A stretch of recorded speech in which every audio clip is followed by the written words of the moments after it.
translate it in 1-2. in English.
va, 10 minutos de break, después ya Fátima va introduciendo con nuestra mesa.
Good morning, good afternoon, everyone. Welcome to the third FIFA Compliance Summit. I hope that wherever you are safe and taking the necessary precautions in this difficult time. I send my warmest greetings over Zoom to our members who are joining us from around the world, and I hope you are all well. And I look forward to seeing you all again soon in person when the COVID situation allows. The theme of this year, compliance, is implementing best practices. And in the spirit of sharing FIFA best practices, we will introduce to you the first ever FIFA compliance handbook later today. I'm delighted to see we have around 400 people taking part in this summit digitally, which shows the strong commitment of our member association to maintain the highest level of integrity throughout our work in football. This live stream is broadcast in the four FIFA languages: English, French, German, and Spanish. And at the bottom of your screen, you can select your language channel. The program for these coming days promises to be thought-provoking and informative, and I'm looking forward to the addresses of key keynote speakers, namely former US Attorney General Loretta Lynch, my former UN colleague Ilya Armstrong, Mr. Thomas Wessel, the chairman of the FIFA Audit and Compliance Committee, who will be joining us after the break with their insight on integrity and compliance. Compliance is not always considered the most exciting subject. In fact, people often don't realize how important and robust compliance initiatives are until it is too late. Former US Deputy Attorney General Paul McNulty sums it perfectly when he said, if you think compliance is expensive, try non-compliance.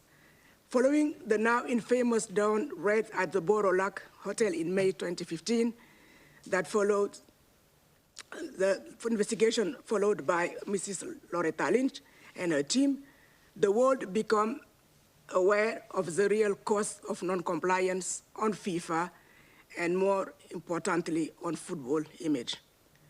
After the election of the president, Gianni Infantino, in 2016, he began a battle against all forms of corruption in football. And thanks to many positive changes made by him, FIFA is definitely a more transparent, a more compliant, and a more reliable institution.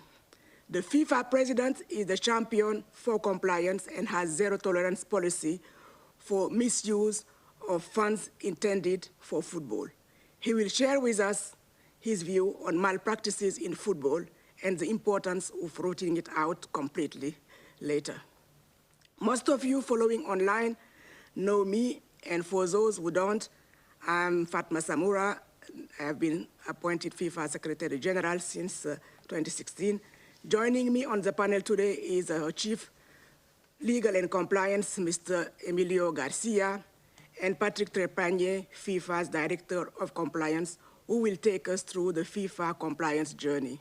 So without any further ado, I would like to invite you to watch the video on FIFA compliance journey. Real change comes not from words, but from actions. In 2016, FIFA declared its commitment to a new form of governance, to building an organisation that would stand apart as a model of best practice, an example to the world. At the heart of this commitment was the newly formed Compliance Division, the architects of a new institution built on the principles of transparency, fairness, and integrity. Since then, the Compliance Division has taken huge strides in making this commitment a reality and transforming FIFA into an organisation to be proud of. This is in stark contrast to the state of the organisation in 2015, when corruption and misconduct threatened the business continuity of the organisation. To rebuild FIFA's reputation, the 2016 FIFA Reform Committee proposed far-reaching measures to embed transparency and accountability at all levels of the organisation. Following the election of Gianni Infantino as FIFA president, the new FIFA quickly turned things around. The approved reform package and the revised FIFA statutes created the Compliance Division to be overseen by an independent audit and compliance committee, ensuring absolute integrity. The regulations governing FIFA's new Forward Development Programme establish statutory audits, central reviews and forensic audits as standard business practice across the sport. And a zero-tolerance policy to wrongdoing was adopted throughout the organisation. In 2017, we announced a new compliance programme. This was our commitment to change now taking shape. We set out an ambitious 3-year strategic development plan for compliance with clearly defined goals. We understood that in order for us to be truly effective, we needed to work with our member associations as partners to create a FIFA compliance community. To this end, we held the inaugural FIFA Compliance Summit. This would be our flagship event, the forum where the community could share ideas, support each other and improve, setting higher and higher compliance standards over time. We also advised on the bidding regulations for the FIFA World Cup 2026. If there is anyone in this room or outside of this room who still thinks that he can enrich himself, that he can abuse of football, I have one clear and strong message to tell him. Leave football, and leave football now.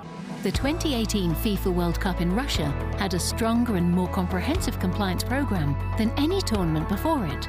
And we continued our work beyond the tournament, launching a new code of conduct and compliance directives addressing many areas. Dedicated compliance advisors were appointed for business units, and a face-to-face compliance training programme was rolled out. The second Compliance Summit attracted a significantly greater attendance from across the member associations. In 2019, we developed a new compliance programme focused on preventing, detecting and mitigating compliance risks at the FIFA Women's World Cup in France, the most popular edition yet. Back in Zurich, the Legal and Integrity Division was renamed as the Legal and Compliance Division, with the appointment of a Chief Legal and Compliance Officer. The Internal Audit Subdivision was also further strengthened. FIFA launched the bidding process for the FIFA Women's World Cup 2023, with FIFA compliance again playing a key role in ensuring fairness and integrity and joining all inspection visits to the bidding member associations as part of the FIFA delegation. Now, 4 years on, we have re-evaluated our purpose and clearly defined our mission and our vision to continuously improve the ethical and compliance environment within FIFA and the world of football, and to do this while being trusted and approachable. Our vision is to be a leader in ethics and compliance in international sports within a best-in-class organisation that is transparent and accountable. And we believe in simple and practical solutions to help us achieve our goals. This is what we call Compliance 3.0, a new philosophy of compliance for today's world. Compliance 3.0 has 2 pillars. The first pillar is about making compliance resources available and accessible to all stakeholders. With the launch of the first FIFA Compliance Handbook, we want to share best practices and bring compliance to our member associations in an easy-to-use format. The compliance directives have also been reshaped into accessible pocket guides, written and tailored not for the rule makers, but for the end users. The second pillar focuses on the use of technology to ensure an effective and efficient compliance function. Through the creation of an internal compliance portal, a one-stop shop for all compliance-related topics, we are utilising technology to facilitate more awareness and a better understanding of compliance topics within the organisation. Today, the work of the compliance team at FIFA is globally recognised. Since its inception in 2017, FIFA has been ranked in the top quarter in the independent assessment led by the Association of Summer Olympic International Federations. This association is mandated with helping international sport federations to promote a culture of good governance within their organisation. Data protection experts have been brought into the compliance team, enabling us to provide even greater support to the member associations, confederations and football clubs. This year's Compliance Summit, which is going digital for the 3rd edition, aims to strengthen the compliance community and provide more opportunities for us to connect and develop our compliance processes together. We are proud of the progress we have made. So we are a credible, a trustworthy, a modern, a professional and an accountable organization. We are that for you, the member associations. And as the compliance subdivision continues to evolve and improve our processes, we will always stay focused on our aim to lead the way in ethics and compliance in international sports.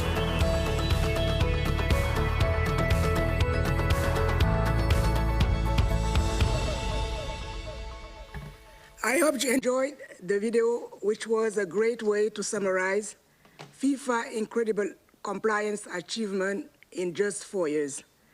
Let me now welcome President Infantino for his introductory remarks. President, the floor is yours. Thank you very much, Fatma, and of course, good morning, good afternoon, good evening, good night, wherever you are in the world.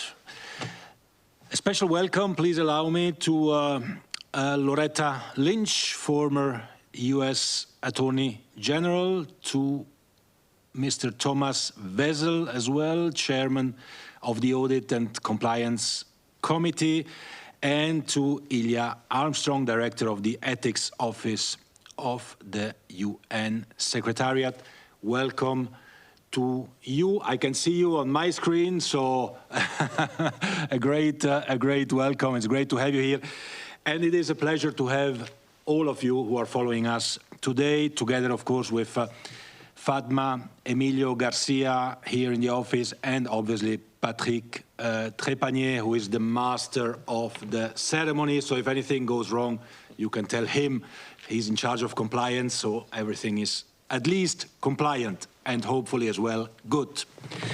This is, dear ladies and gentlemen, the third FIFA Compliance Office, the first in a virtual format. Unfortunately, we cannot be physically together today, but in spite of being distant, we are obviously close today and throughout the whole week, because one peculiarity of this summit is that it lasts a whole week with many meetings.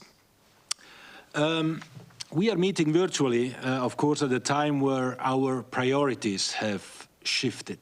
It has become apparent that health is the most important value we have. It is even more important, as we say, than football or soccer for our American friends.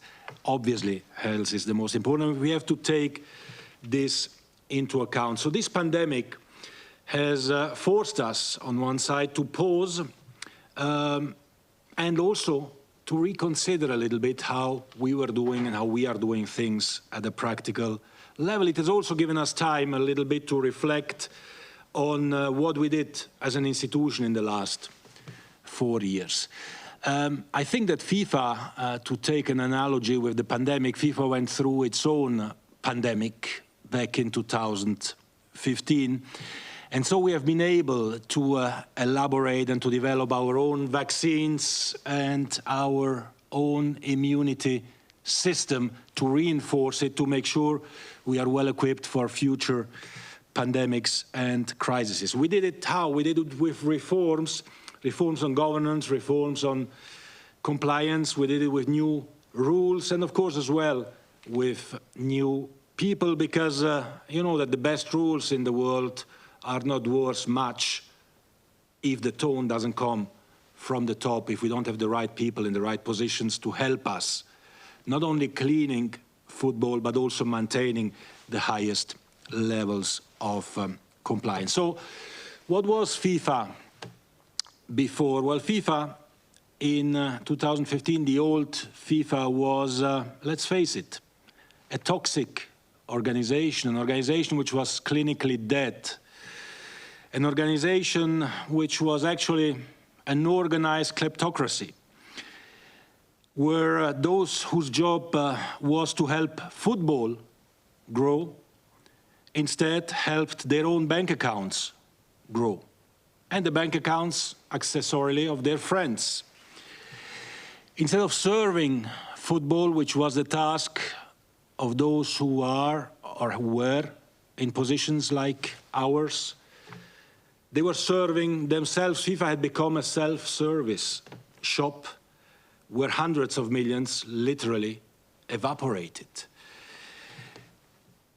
The new FIFA, in contrast, stands today as a credible organization, a trustworthy organization, a modern, professional and accountable organization, but most importantly, an organization which is and has to be at the service of football.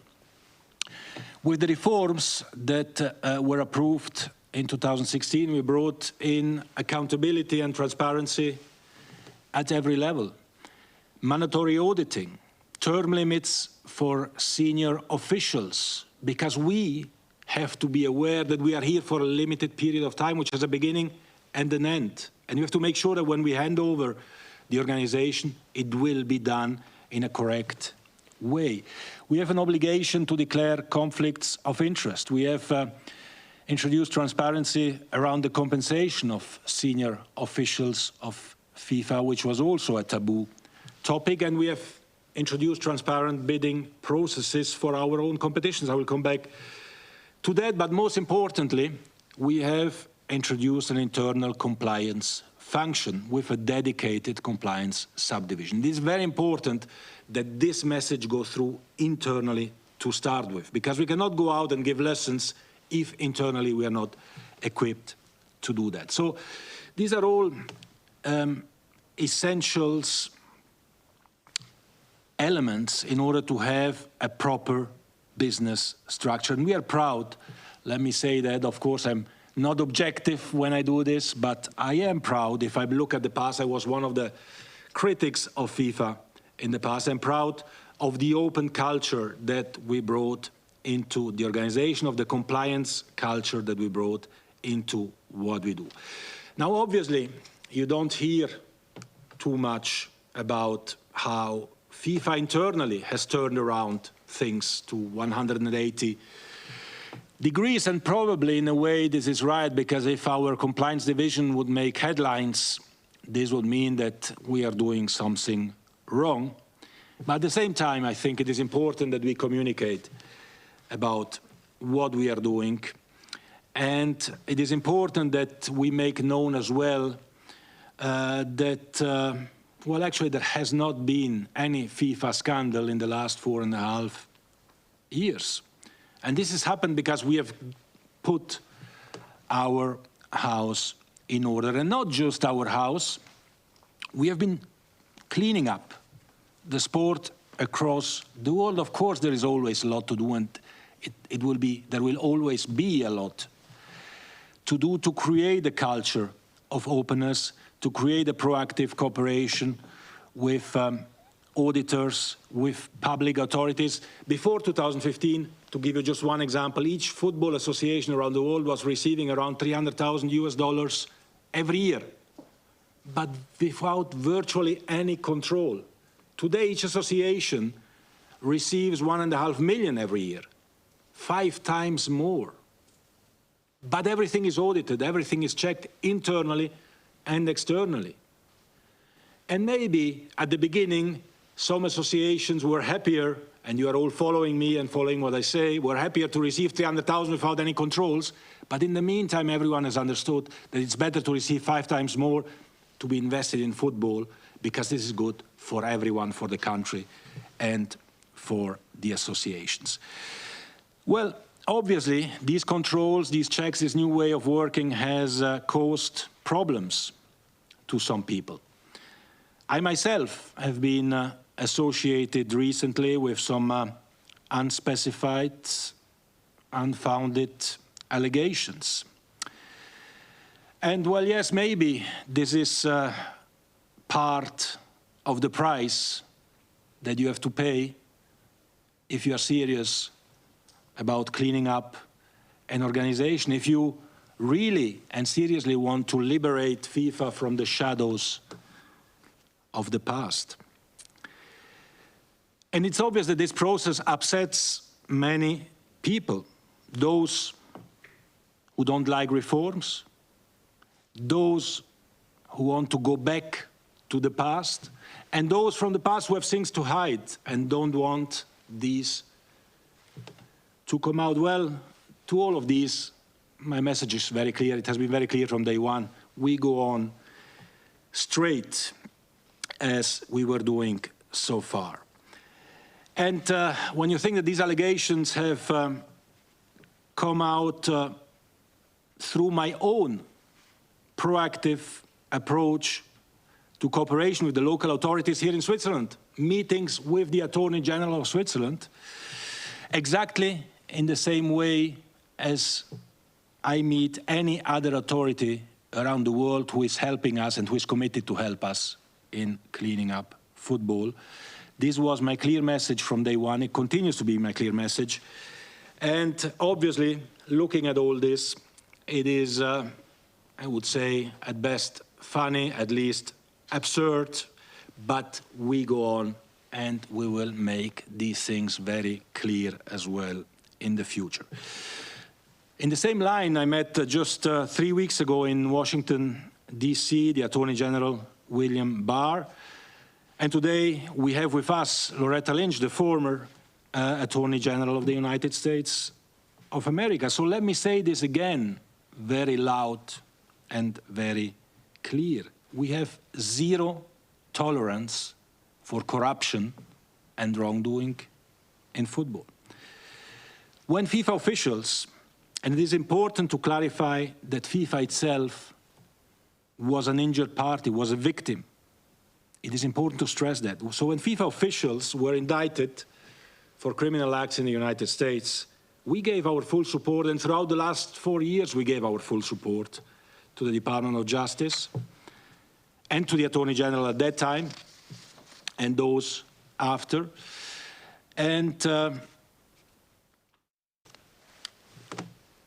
Loretta Lynch herself, as I said, former US Attorney General and internationally respected lawyer, will be speaking to all of you later today.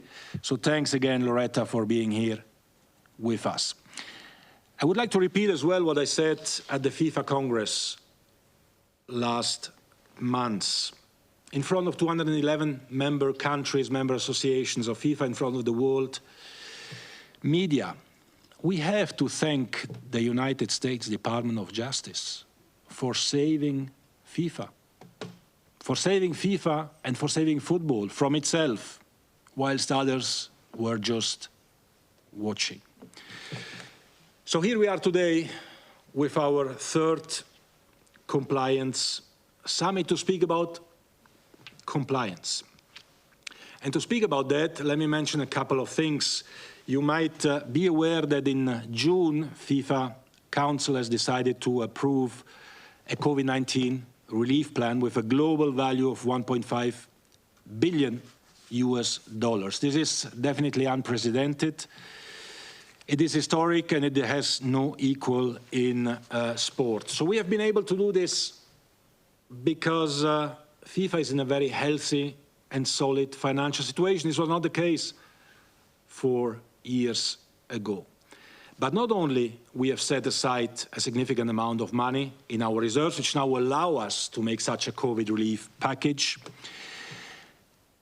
we have also made sure that in the new FIFA money does not simply disappear anymore. Money goes there where it has to go in football.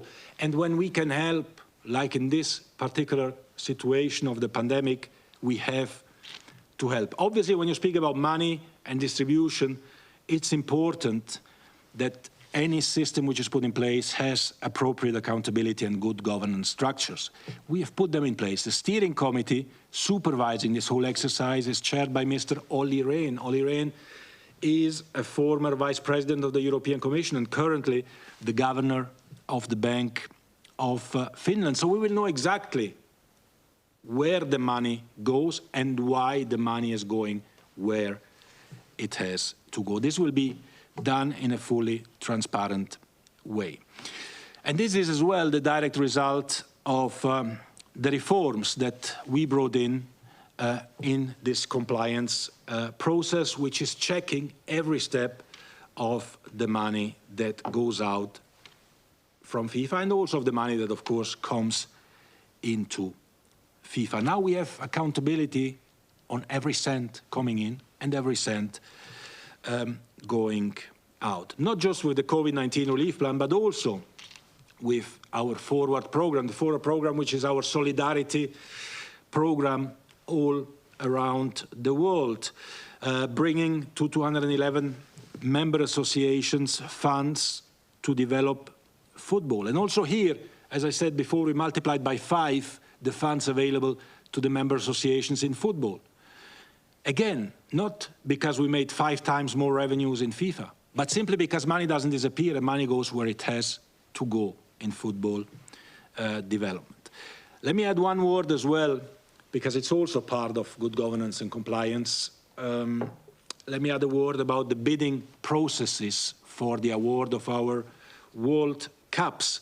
We had 2 in the last 4 years, the Men's World Cup 2026 and the Women's World Cup 2023. And guess what?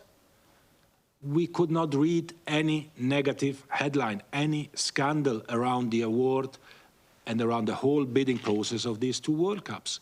Whereas in the previous 100 years, whether true or invented, it doesn't matter. But there were always stories around the award of World Cups. Well, these things do not happen on their own, dear friends. These things happen because we all work together, because we put in place systems which are transparent, which are professionals, and which don't allow strange things to happen. So now I think we have established a culture of transparency and of accountability.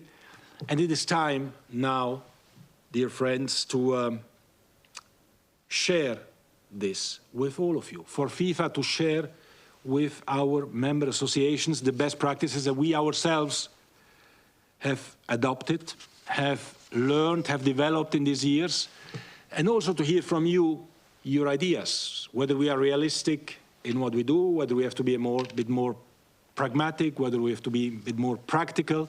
How can we help you most, keeping in mind and bearing in mind what we need to do in terms of good governance and compliance? And this is exactly the reason why we are here today, why we are here this whole week, to come together, to share experiences, to explore how we can improve, to learn, of course, from the past, from what we did good, from what we did less good. Even we did, of course, many mistakes in the last 4 years, and we will do more mistakes in the future, but we have to learn from these mistakes.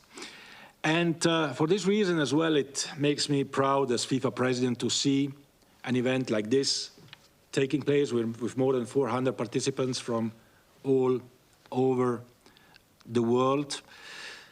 It is virtual, and it allows us to share, to be present, to be accessible, and also to have such a strong lineup of distinguished speakers today. So I hope really that in the course of today, in the course of this week, you will see the FIFA that I'm proud of. A credible, trustworthy, modern, professional, and accountable organization that is proactively making it easier for its members to adopt best practices, knowing the specificities of each region, of each country, but to adopt best practices and to get their affairs in top order. Because the image of everyone will be the image of FIFA and the image of football. So you will hear much more in the course of this week about many of the things that we have been doing, such as the new FIFA compliance handbook and the abundance of supporting materials that is available in an open and transparent way, again, online for all of you. But I leave this up to the different experts to present to you. From my side, just a message of working and continue to working together, because one person alone cannot do anything. We need to work together, and we are part of the same team, the team that has to protect football. We have to work for that, and we are working for that. I count on all of you. So, dear friends, thank you from the bottom of my heart for your attendance here today and for your commitment today and in the future, and also, of course, in the past. We are moving in the right direction. There is still a lot of work to be done, but we have to continue in this path. So again, thanks very much. Thanks for your contributions. Thanks for being here. And now it is my great honor to introduce to you Miss Loretta Lynch. Please. Hi, Loretta. Good day, good afternoon. Good morning for you, I guess. It is good morning for me, but I wish everyone a good day, good afternoon, good morning. But most of all, I want to thank all of you for coming together to discuss this important topic. Thank you so much, President Infantino, for those really searching and thoughtful comments, as well as your acknowledgement of the importance of compliance here, as evidenced by the numbers of people who have signed up for this event. I do think it is important to focus on the history of compliance and also FIFA's own history with this, because only by confronting history can one move forward into the future. And of course, perhaps more than any other organization, this organization knows all too well the perils of failing to sufficiently focus on and dedicate resources to compliance. As we have previously discussed, it was not too long ago that the world of football found itself in a state of upheaval, indeed of chaos, as a result of the systemic corruption and misconduct that was able to flourish for decades. But what was most painful about that, for all of us who observed those activities, were not just the shattering of the stunning array of criminal activity, but the shattering of trust that it engendered in this great sport. Now, since then, together with all of you, FIFA as an organization has made great efforts to educate, to train, and to promote within a culture of compliance. And I'm heartened to hear of FIFA's renewed commitment to transparency and ethical behavior and its desire to improve the compliance environment throughout all of football, with the important objective of safeguarding this sport. And I commend each of you who are here today on behalf of the various member associations and confederations for dedicating your time and your focus over the course of this week to learning more about the crucial role that compliance plays within each of your individual organizations and within FIFA as a whole. Like the great sport of football, compliance is a team sport. Good teams have strong cultures that include shared accountability and that model expected behavior. And with compliance, the goal is, as it must be, to improve the odds for success by preventing the costly mistakes that can damage the team's record and standing. Now, let's be clear, compliance is not just a front office or compliance department responsibility, as important as those components are.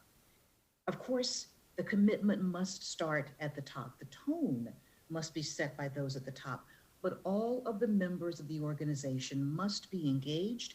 They must have an appreciation of the importance of compliance, and most importantly, they must act in accordance with that understanding. In truth, every individual within the organization has a role to play when it comes to compliance, and when each individual does his or her part, then and only then does the team win.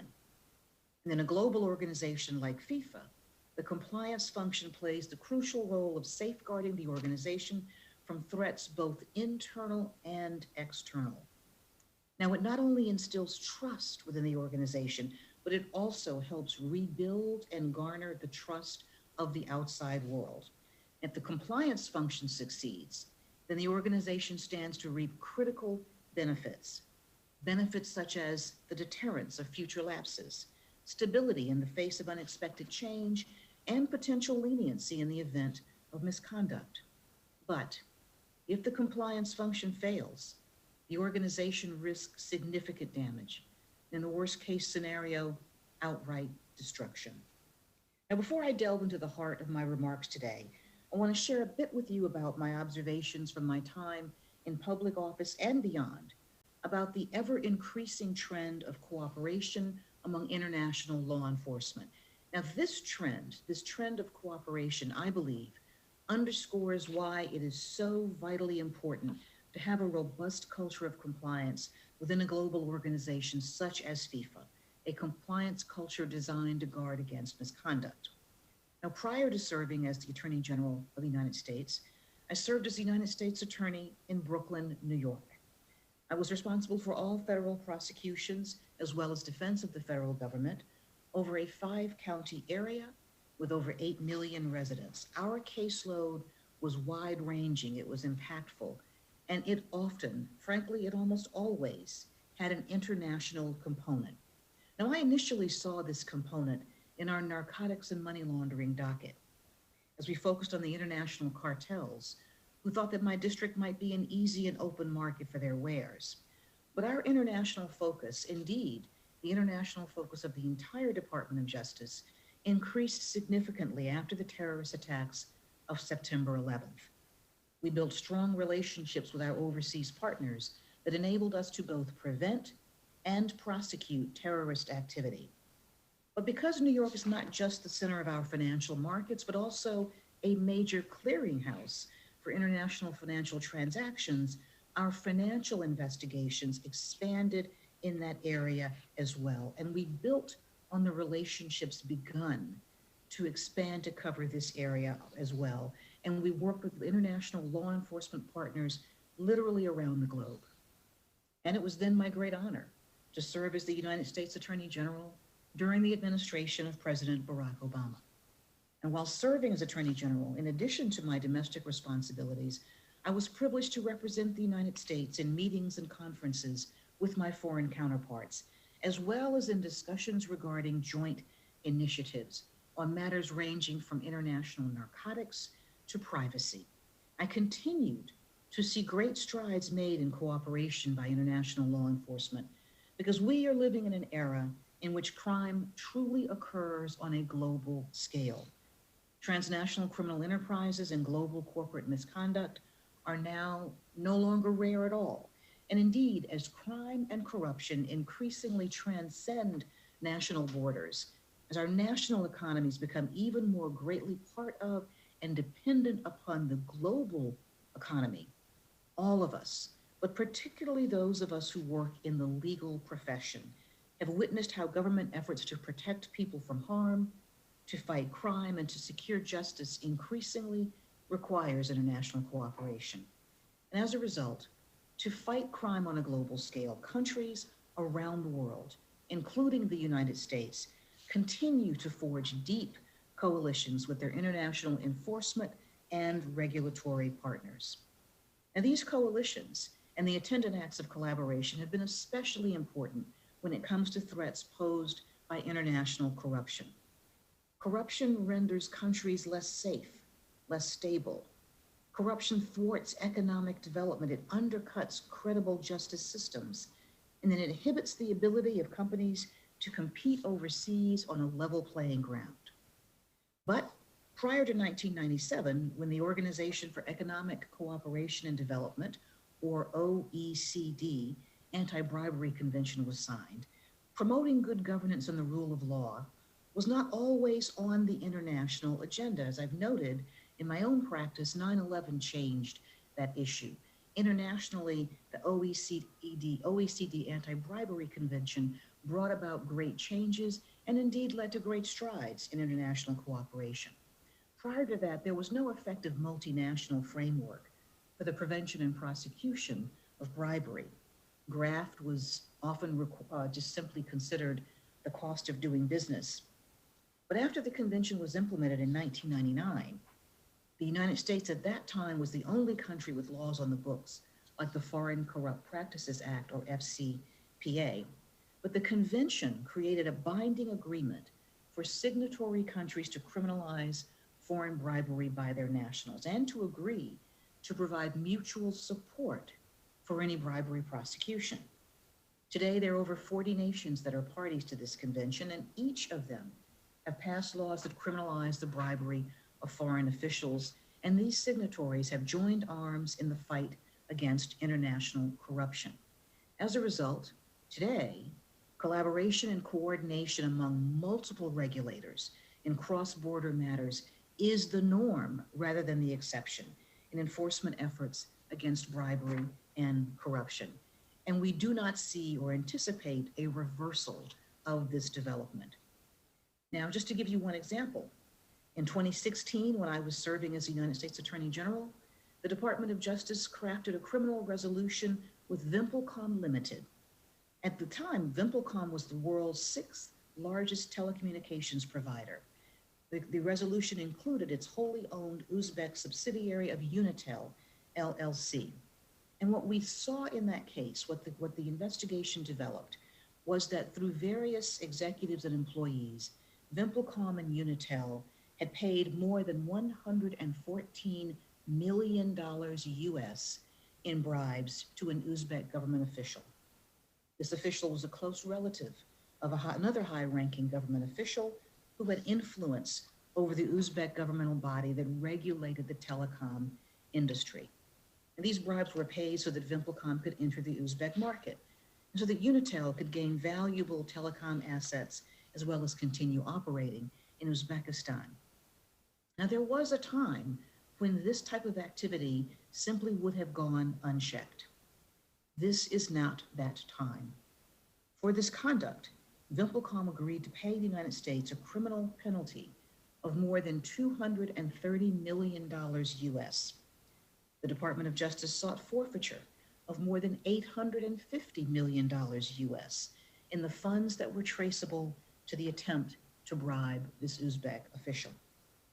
There, the cost of noncompliance was high indeed, and it continues to rise. The United States did not act alone in this important case. We coordinated our efforts with the Public Prosecution Service of the Netherlands. Now, the Public Prosecution Service of the Netherlands brought their own criminal case and imposed their own multi-million-dollar fine. But the investigation overall was assisted by a number of law enforcement partners overseas, especially those in Sweden, Switzerland, Latvia, Belgium, Ireland, Luxembourg, and the United Kingdom. This grouping is also not unusual and will continue. This landmark case was made possible by the tracing of illicit funds through various countries around the world, and without the assistance of those other countries in obtaining documentary evidence, such as bank records and executing search warrants, the US prosecution would not have been possible. These coalitions are strengthened by successes, such as I mentioned here. And these countries are still continuing to look for ways to collaborate and cooperate in rooting out corruption. This effort did not start with VimpelCom, nor does it end there. And throughout my tenure as Attorney General, and since the time that I've left public service and returned to the private sector, law enforcement in the United States and elsewhere around the world have continued to coordinate closely and cooperate together to meet the challenges of the international nature of criminal activity. Now, in a world in which crime and corruption literally know no borders, law enforcement has found it imperative to work together to obtain critical evidence and to deny criminals safe haven. And today, rarely does the Department of Justice and other US regulators bring cases involving foreign bribery and corruption without having had the benefit of assistance from their international law enforcement partners. We've seen this in recent criminal and civil enforcement actions brought against financial institutions such as Deutsche Bank, Barclays, and Societe Generale, as well as against multinational companies such as Walmart, Samsung, and Airbus. Now, working cooperatively and efficiently with foreign counterparts is a necessity for effective law enforcement in this day and age. It is based upon the relationships built over years that are sustained by these successful efforts. The sharing of information, the sharing of intelligence has become standard operating procedure. Indeed, international law enforcement cooperation has remained a linchpin of many international relationships, even with and despite the current retrenchment in U.S. diplomacy in key areas. Now, at the same time, global organizations find themselves under the exacting lens of law enforcement and regulators the world over. As organizations participate in the world economy, as they expand their global reach, they're subject to the laws and regulations of often far-flung jurisdictions. This means that organizations that operate around the globe must be vigilant in internally policing misconduct and in cultivating an atmosphere within of ethical behavior and compliance. Now, the VimpelCom case that I mentioned, as well as the many others that have followed over the years, highlight the fact that U.S. authorities have made and continue to make efforts to leverage their collaborative relationships with foreign law enforcement partners. But it's also a stark example of the type of failure in compliance that can literally imperil an organization. And by the company's own admissions, VimpelCom falsified its books and records. They attempted to conceal and disguise the bribery scheme by classifying payments as things they were not. These are classic hallmarks of corruption cases. But also, it failed to implement and enforce adequate internal accounting controls, and that allowed the bribe payments to occur without detection or remediation. And when the board of directors sought a legal opinion assessing corruption risks involved in these transactions, certain members of management, people at the highest levels of this company, withheld crucial information from outside counsel that were performing the review. That led to a restriction of the scope of those opinions, rendering them worthless. And rather than implement and enforce a strong anti-corruption ethic, certain VimpelCom executives tried to give the company plausible deniability of illegality while knowingly proceeding with the corrupt business transactions. Now, this misconduct illustrates the critical need for and the vital importance of having a robust compliance program intended and designed to safeguard the organization from the dangerous consequences of noncompliance. But as we all know, the need to establish and implement an effective compliance program is no longer limited to the corporate sector. And due to the high profile and highly profitable nature of sports, athletic organizations are also vulnerable to misconduct and to public perception of mismanaging allegations of misconduct in order to protect their programs. And when significant incidents play out in public, sports organizations can face considerable reputational, financial, and even legal exposure. Now, while a strong compliance program can never completely eliminate risk, it absolutely can reduce the risk and the severity of damage. Now, what then are the benefits of a robust compliance function within an organization? We've talked about examples where the absence of such a function led to the almost downfall of a telecom company. But compliance programs are more than just an added layer of red tape. When designed and implemented correctly, they can be valuable tools for mitigating risk and creating a compliance-minded culture that facilitates the institution's goals. But first and foremost, a compliance program helps ensure that an organization operates within the law at the bare minimum. It helps ensure that an organization stays true to its own mission, including the ethical principles that are important to an organization's identity and to its purpose. Now, organizations that employ robust and effective compliance programs are not only better able to detect and identify compliance issues that will negatively impact the organization's business and reputation, but also those instances where a member is intent on circumventing the organization's internal controls. Simply put, a strong compliance program can go a long way toward preventing problems from the outset. And just as significantly, a compliance program can demonstrate to the organization's members and to the community at large that the organization is committed to conducting itself in an ethical manner. But the truth is that things can and often do go wrong, even where there's a strong compliance program in place. Even the most robust compliance program can sometimes fail to prevent every instance of misconduct. And in those cases, how an institution elects to deal with the misconduct defines its culture. It sends a message about how serious the organization is about fixing the problem and preventing it from recurring going forward. And an effective compliance program is a signal to external parties that regardless of the outcome, the institution has identified, assessed, and resolved the incident in good faith through a strong, structured process. And even more importantly, it's a signal to internal components and employees that wrongdoers will not gain traction within the organization and that individual compliance is indeed prized. Now, relatedly, an added benefit for an organization that employs a robust compliance program is that the organization will be in a significantly better position to address concerns raised by regulators or governments if and when an organization's conduct comes under scrutiny. Now more than ever, regulators in the United States and elsewhere are focused with a laser-like intensity on the adequacy and the effectiveness of an organization's compliance program at the time of suspected misconduct.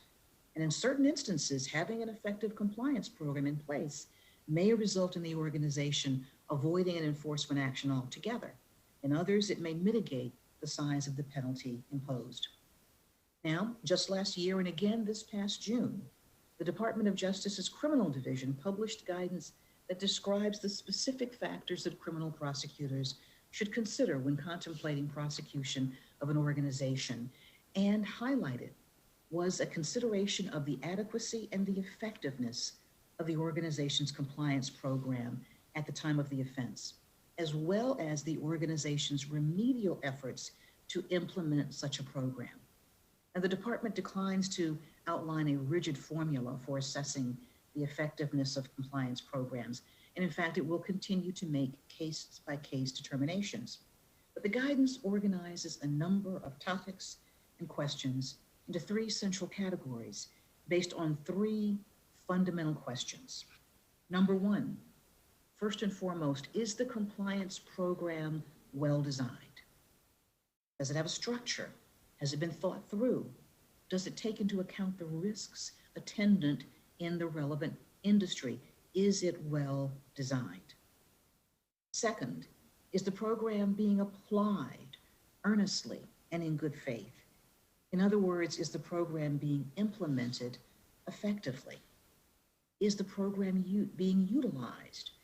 Are employee complaints being considered? When issues rise to the top, are they dealt with? Is the program being applied?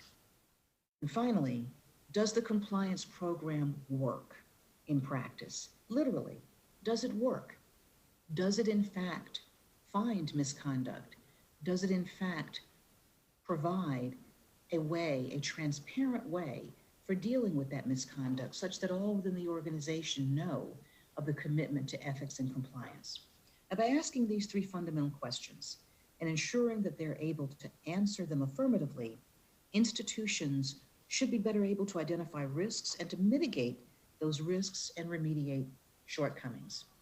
At the same time, other enforcement agencies in the United States, for example, the Treasury Department's Office of Foreign Assets Control, as well as the department's Antitrust Division, have similarly sought to provide additional transparency over recent years.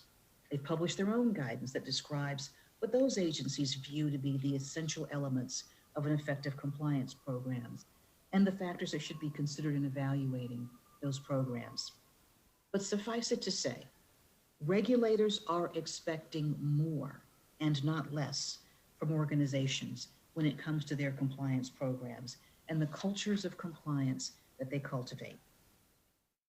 And with an appreciation of the benefits of having a compliance program, the question that faces every organization, the question I think for all of you this week, thus becomes, what makes for an effective compliance program? Now, an effective compliance program, one that is considered robust, is generally not developed from an off-the-shelf model. It must be tailored to the unique needs and circumstances of the organization. As every allegation and incident or crisis inevitably will be unique, a compliance program must also be sufficiently flexible to address varying incidents. This flexible framework must encourage incident reporting. It must contain a structure for managing and escalating and responding to issues and allegations as they arise. Now, the minutiae of programs will vary, but it is important to keep in mind certain key overarching principles. First, as I've mentioned before, the identification of issues and risks. It is critical to identify the specific risks that a particular organization faces, and for the compliance program to reflect those risks. There may be risks presented by, among other things, the location of the organization's operations, the industry sector in which it operates, the competitiveness of the market, the regulatory landscape, actual and potential customers and business partners, transactions with foreign governments, and payments made to foreign officials. But there must be an assessment of risk, identifying the risks to the organization as a whole. Global compliance personnel benefit from close collaboration with their regional counterparts, who will often have a better awareness of and insights into the risks presented by those specific geographic jurisdictions and markets. Risk assessment is fundamental to an effective compliance program, precisely because one size does not fit all. And the approach and the procedure may differ across organizations depending upon the risks assessed, but that is the foundation. Second, and relatedly, a functioning compliance program must contain effective reporting mechanisms within the organization, through which individual members may raise suspicions, make allegations, and voice concerns without fear of retaliation or retribution. And as compliance issues are identified, they must be appropriately investigated and remediated in a timely manner. Even discrete and minor issues have the ability to pose an existential threat that imperils the well-being and viability of the entire organization. Third, a commitment to implementation. This is vital. Compliance is not just a check-the-box exercise. An entire organization, from its leadership to its most junior member, must know about, must understand, and engage with the institution's compliance program. Critical to a successful program is the tone at the top. A compliance program, no matter how well written on paper, is literally useless without a credible commitment from the organization's leadership to enforce and follow through with the commitments contained therein. In short, if the leaders of an organization do not care about compliance, neither will any of the members. And one member can bring down an entire organization. Each member, no matter their title, their rank, their role, their responsibility, must embrace a culture and mentality of compliance in order to effect change within the organization. And most importantly, organizations truly committed to compliance must abandon the outdated view that such programs are merely a cost center that provide no return, and instead see them as an essential investment into the health and future of the organization. People must be able to see this implementation, with senior leaders held accountable as well as junior employees. Now, against this backdrop, again, a challenging environment in which to operate, it is commendable that FIFA is hosting this compliance summit for the third year in a row. By making compliance a focus within the organization, the entire world of football truly stands to gain from these efforts.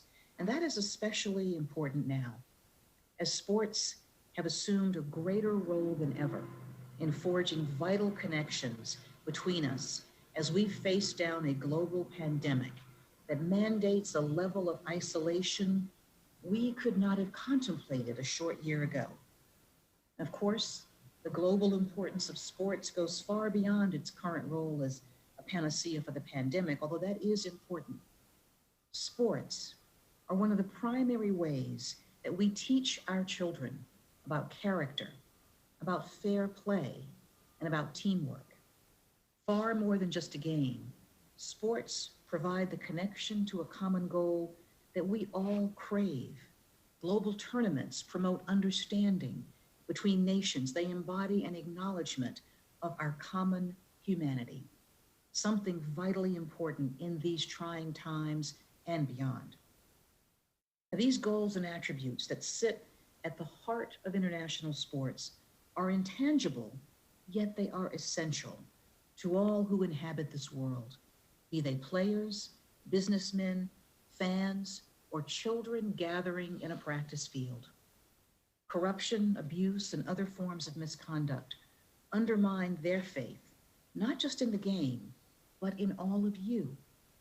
Thus, the world of sports must embrace compliance just as strongly as the worlds of business and finance. Now, I hope that you will take full advantage of everything this summit stands to offer you this week.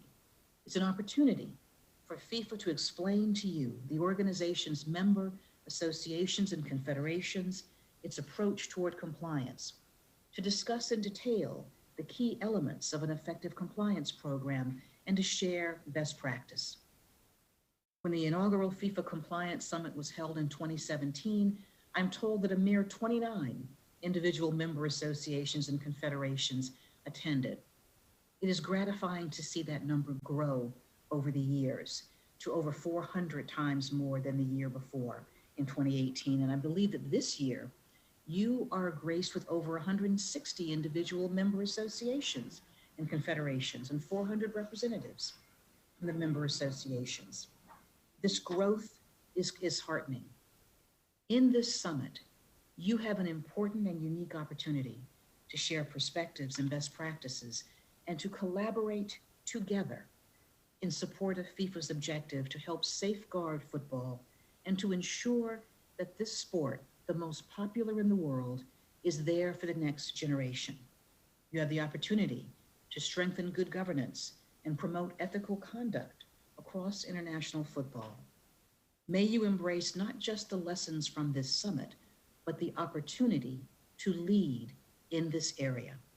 All who love the game are watching. I want to thank you for inviting me to spend some time with you today.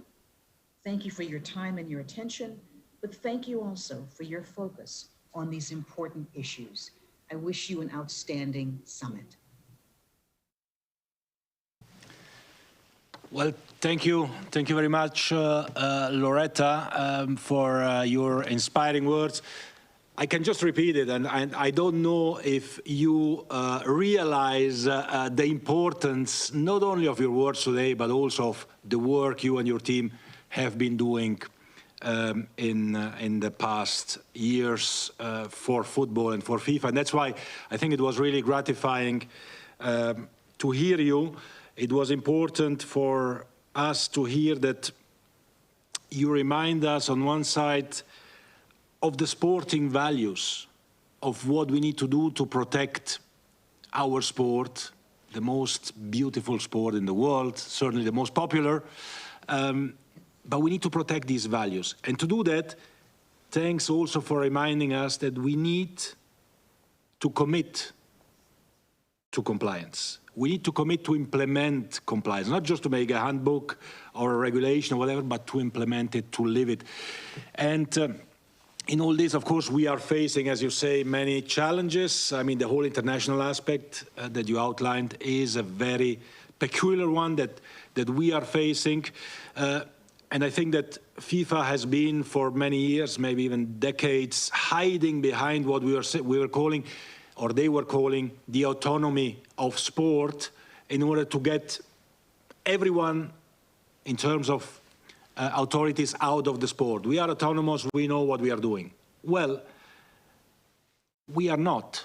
We are part of our countries, we are part of the world, and for me, we need to cooperate, obviously, with the law enforcement authorities, because we are simply also a sports organization. We can have all the compliance systems we want. We don't have the tools to enforce certain things, and for this, we don't have to be afraid of the cooperation, of the exchange, and of the enforcement of laws by the law enforcement agencies. On the contrary, we have to be there to help and to assist, but we have as well, that's my firm belief, to deserve this cooperation. We have to do our part of the job. We have to implement good governance, ethics, and compliance at the highest standards. And only like this we deserve, indeed, to be where we are and to continue working. But again, thanks very much. It's really inspiring. And as I told you, I don't know if you realize the importance of your work, but thanks from everyone who loves football, really. And I hope that it was rewarding for you as well to act as well in our area and field and to do something good for many, many boys and girls around the world who love this sport. Thank you so much. Thanks. Take care. And now I think we have a break, right? Yes. 5-minute break. 5, 10? 10 minutes. 10-minute break. And then we are back. Thank you.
welcome back, everyone. And let me, before we go back to business, echo the word of the FIFA president relating to Loretta's speech. It was definitely a very powerful message.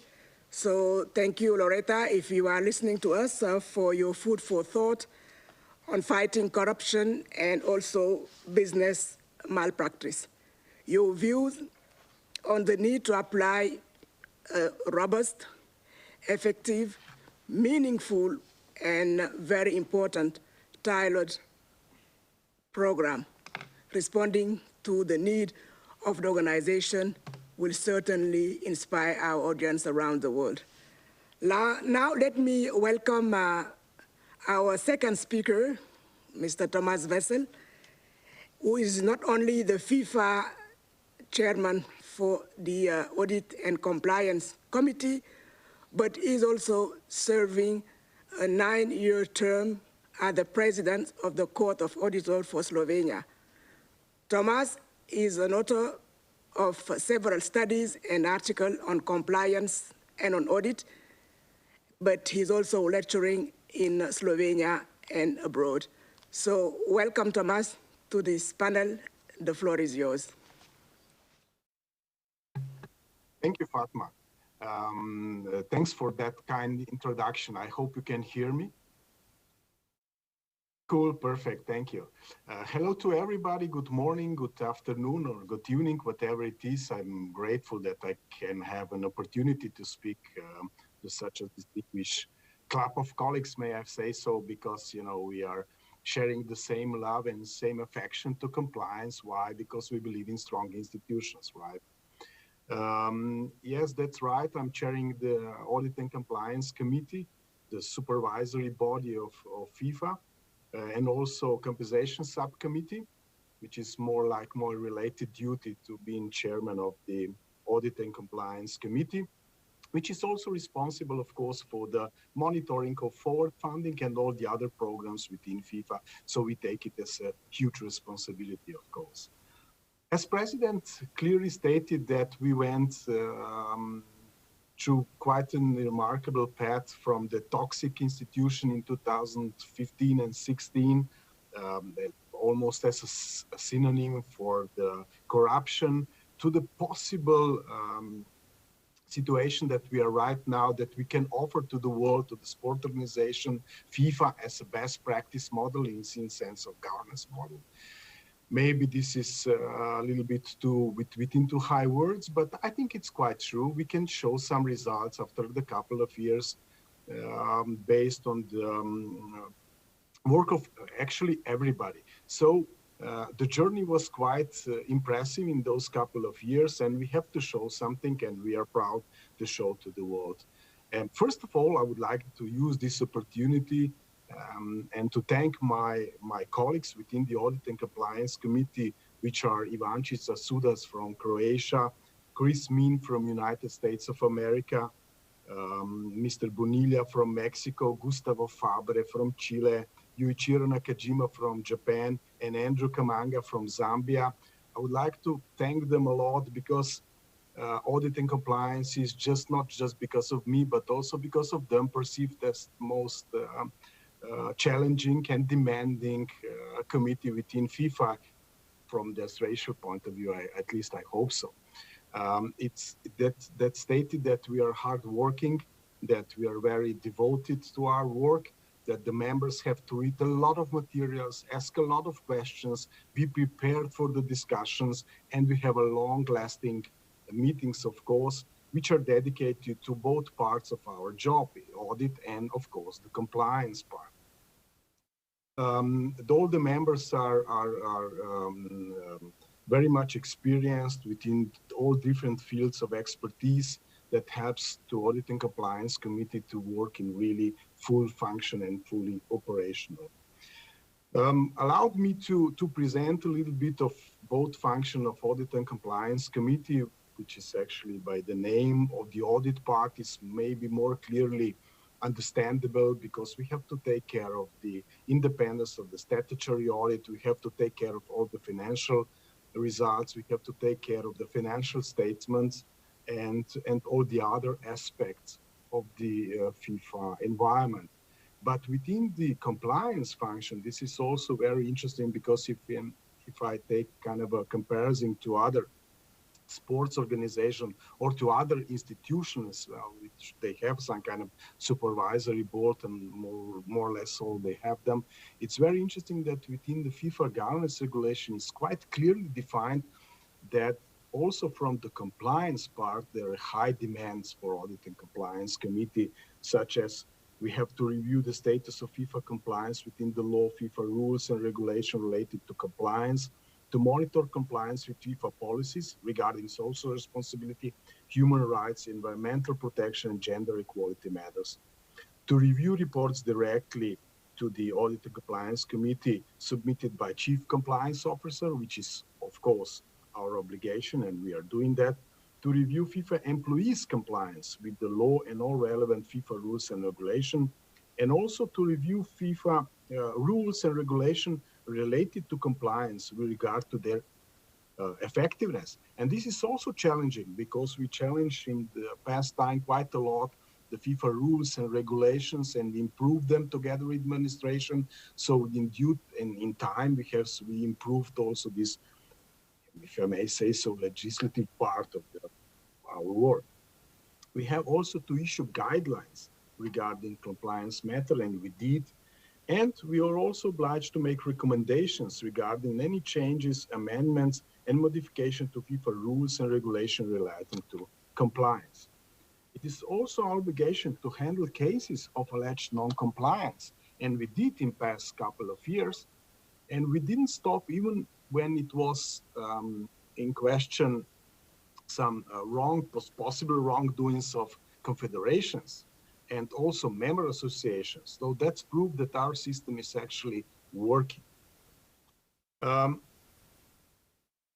What I can say, maybe in last couple of years, from 2015 to mostly 2016 and 17, we went through different phases of development of this compliance function or compliance, or as you always say, robust compliance infrastructure. First phase was actually to establish a well-run and well-functioning institution. In 2016, 17, and maybe part of 2018 as well, it was very difficult because we all tried to build a strong institution. Of course, administration did mostly, but we built some kind of immune system with all workable instruments. So at the moment, we have now, let's say, 4 major pillars of compliance already installed in our institution or in FIFA. First pillar will be, of course, compliance program with compliance function. I'm pretty much sure that during those next couple of days, there will be a lot of discussion about what is compliance, what is our perception of compliance, so I will not be focused so much as on the compliance program itself. But we also managed to install fully operational internal audit function as well, as important for me, as important part of the control environment within FIFA. And this internal audit is actually functioning well because we now receiving the audit reports and also administration receiving the audit reports. We can change, we can develop. We have a lot of recommendation from internal audit. We have direct links with compliance where something might be potentially wrong even within an institution and outside as well. We have proper risk assessment function as well. Risk assessment that is perceived by FIFA administration as a potential help to define the policies within the next period, which is very important, not just to have the internal audit or statutory auditor or audit and compliance committee, but also is helpful to administration to define the risk that might be challenges within the next period, of course. For me, it's very important that we have fully operational and independent statutory auditor. Because what happened in past time within FIFA and maybe some other organizations as well, that misdoings was not clearly stated in financial statements, and the risk were not detected in financial statement as well, and all following documents. That is not the case now and could not happen, even if potentially could go something wrong within FIFA or any other kind of organization, should be detected through statutory audit. I must underline that we have 100% centrally view approach to all member associations using FIFA money in the forward program. And the same concept and the same principle will be also in the COVID relief plan. So we cover all the risk areas as well. Of course, there we have an external auditor, which is also Audit and Compliance Committee. And we have also all the other elements and instruments that are perceived in the modern theory as absolutely necessary, such as a whistleblower system, such a preventive of the conflict of interest, of different kind of conflict of interest. Because what is interesting in the football world, that the football family might be perceived slightly different as it should be. For me, football family should be, of course, kind of a joint venture of all football stakeholders, from football players to the clubs, to the member associations, to the confederations, to the leagues, etc., join with the same concept and with the same values to promote football, because football is simply too great sport to be neglected and of course misused. But also football family is time to time perceived as a family business within some elements, as we saw in the last couple of years. And we challenge those football families a lot, and I hope that that will never happen again. So after a couple of years, I strongly believe that based on the perception of the administration, and also based on some time to time also from our recommendations as well, from the Audit and Compliance Committee, now we can be served as best practice model for sport organizations, and what is most important, for our member association as well. Because our member association are of course challenged, not all of them, but some of them time to time, they're challenging the very different situation that we are now able to help them and support them with the governance model that we believe in. And the governance model that we believe in can be seen within FIFA itself, of course. So they can challenge us as well. What I saw is actually that we went through or we are going through 4 different development phases from 2016. First one was to establishing the proper and then fully operational institution with strong immune system that I already tried to describe. And then the second phase was to impose the culture of acceptance of this system. Yeah? We spent some time on that, I have to say, because first we have to clearly define the roles of different committees and the role of administration and Audit and Compliance Committee. But in a couple of months or in 1 year, we clearly defined our expectations, and we are doing quite well now. And what is important, that it's not just about the tone of from above, which was never questionable, but it's also from the old parts of the administration. They have to understand, every employee actually, that there are rules within FIFA, that is not a grocery store without a cashier.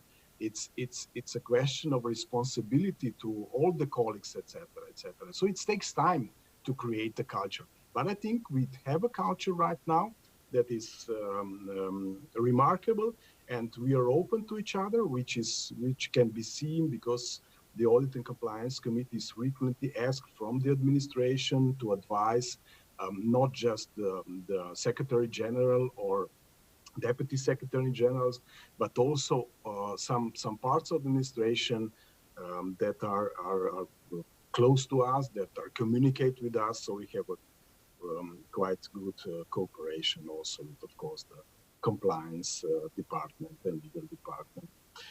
The third phase that we are right now in, that third phase, as a phase of development, is to promote that culture, to promote that system that we already built, we are right now at that phase. For me, The compliance summit is one of the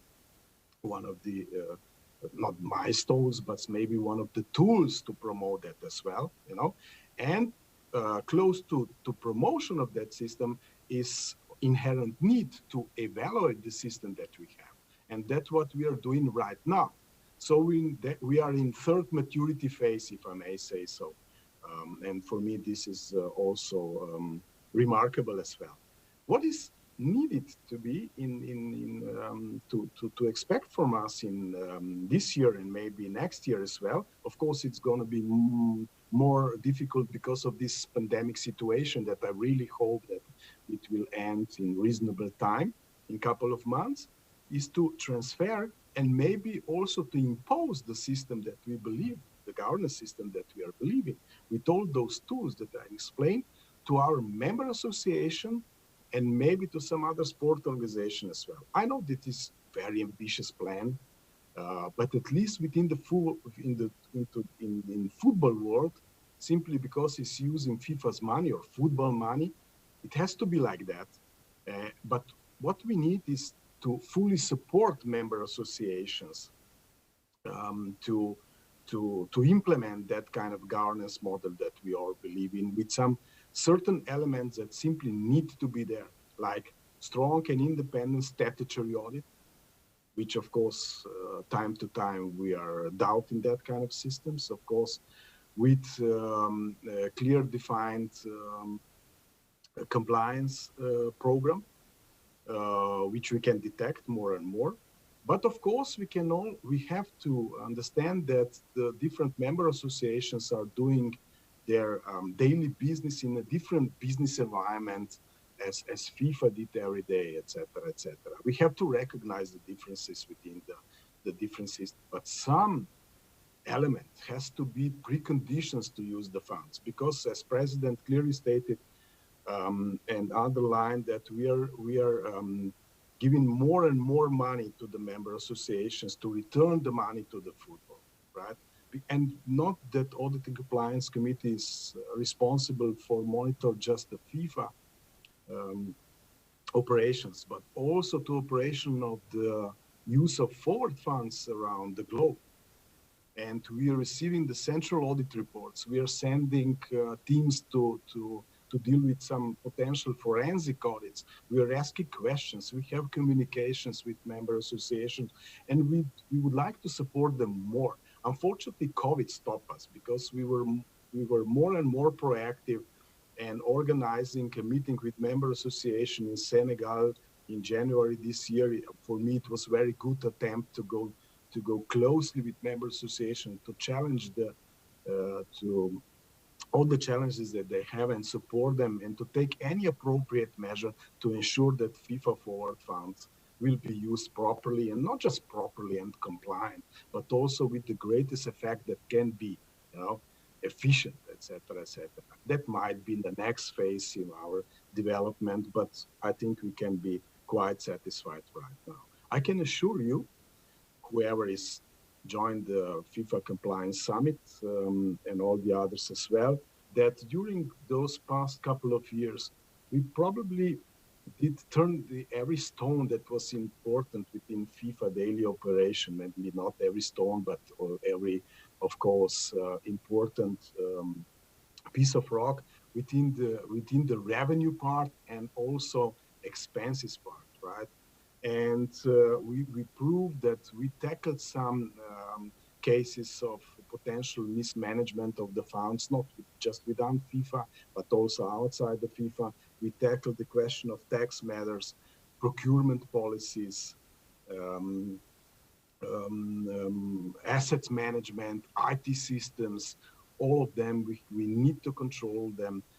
We define the risk altogether. So I'm very positive, and I think that in next couple of years, we can share this experience also to the member associations, that we can more and more rely on their reports, and that the results will be seen, and they already are, the results will be seen from the FIFA Forward program, and Football for School program, FIFA COVID relief plan, and all the other programs as well.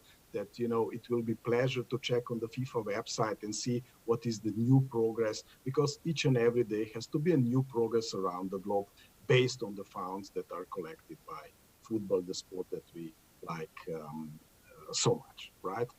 I don't know if I was in some kind of appropriate time limit, Secretary General or not.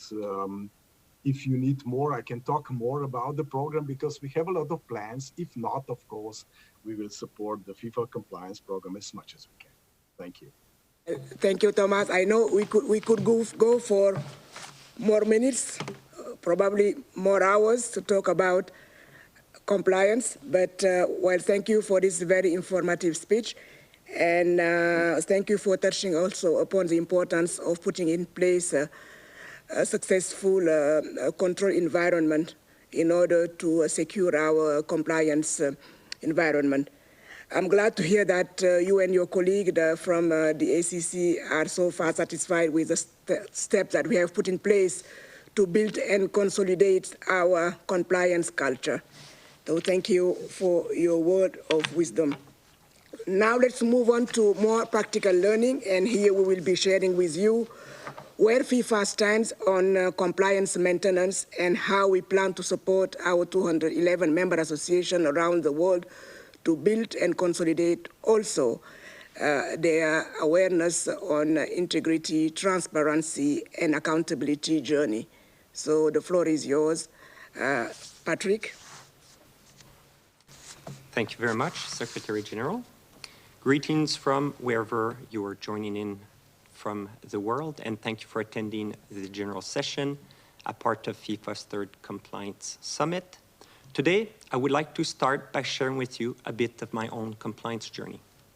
I will then share my impressions of compliance at FIFA and FIFA's compliance achievements, and finally cover our refreshed compliance program called Compliance 3.0. I am FIFA's Director of Compliance. I joined the team roughly 10 months ago. I may be new to FIFA, but not to compliance. I came from a different industry, so no prior connection to FIFA and football. In fact, I was part of the pharmaceutical industry for many years, a highly regulated industry, as you may know. I will be very honest with you. Before starting last January, I did not know what to expect. You know, one hears all sorts of stories about FIFA in the media, but here I am. Over the past months, I have interacted with various stakeholders in the different FIFA divisions. For example, commercial, tournaments and events, member associations, and so on. My aim was to get a sense of the compliance footprint in FIFA and to assess how well it is embedded. So off I went to assess the compliance program. So what did I discover? Instead of presenting to you today a very lengthy PowerPoint presentation of all these discoveries and findings, my team and I summarized FIFA's compliance achievements over the past 4 years in the form of a 6-minute video, the one you saw at the introduction of the summit, which will be available on FIFA.com. You may have, in the meantime, seen a shorter version of it, which was posted on FIFA's social media channels. In short, I can tell you that I'm pleasantly impressed by what I discovered. And it is important to stop for a moment to recognize and to share with the outside world the accomplishments that FIFA has made in the fields of governance and compliance. In the words of our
need to reflect and ensure that the compliance framework is scaled to the size of the organization, tailored to the industry, and in line with risks inherent to the business. As an example, in FIFA, we went from directives, documents that on average were 8 pages long, written by lawyers for lawyers, to what we now call the FIFA pocket guides, condensed into 2 to 3 pages, easy to use guides. You can Google them or even find them on FIFA.com. With the accumulated best practices that FIFA has amassed over the years, we thought we now need to look outwards and share them with our member associations. With some creativity and the guidance of the FIFA and Audit and Compliance Committee, we designed the FIFA Compliance Handbook, which I'm proud to officially share with you here today. For the users, it is a scalable tool, depending where member associations are on their compliance journey. Larger MAs may have more resources available to them, such as a dedicated compliance officer, where smaller MAs may have one person covering numerous roles, and so can only be partially dedicated to compliance matters. I will briefly share with you a few screenshots of the brand new Compliance Handbook.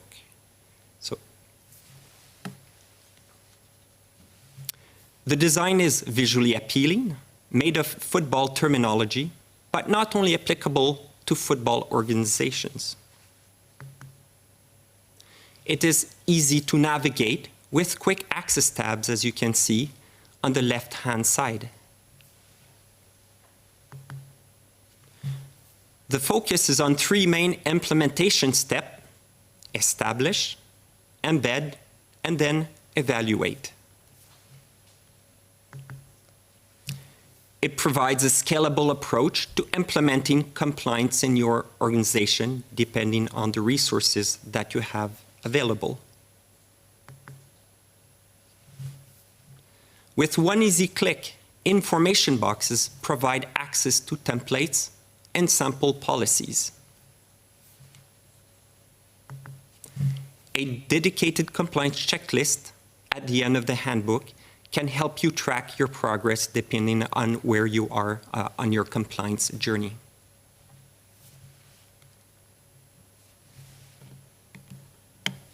So how is the compliance team living football? In my eyes, by sharing compliance best practices, enabling more resources to be forwarded to football around the world. We are working for the service of football. We are the compliance ambassadors of FIFA. So who owns compliance? Everybody in football does. We are all equally accountable, regardless of our title. MA presidents and secretary generals need to set the tone at the top. Example given, the FIFA secretary general, sitting to my left here today, has been very supportive and actively involved with all the initiatives that you have heard of here today. Where do we go from here? With your feedback, we plan to build on the compliance handbook every year. It is a living document and it will be expanded over time. The handbook will be posted on FIFA.com in the 4 official languages. We will go into greater depth over the next 4 days in our 7 working sessions presented in 3 languages, covering all the time zones of the world and exclusively for our MAs. We have an unprecedented number of participants signed up compared to the previous summits, and I look forward to our interactions over the next few days. In closing, compliance and good governance are paramount to the reputation of football. We need to do it for the fans, for the players, and for the beautiful game. Thank you. So back over to you, Secretary General. Well, thank you, Patrick, for sharing an overview of the compliance handbook with us, as well as the great accomplishment that FIFA has achieved over the past years. We are privileged to have our next speaker join us at a very short notice, so thank you, Ilya, for being here.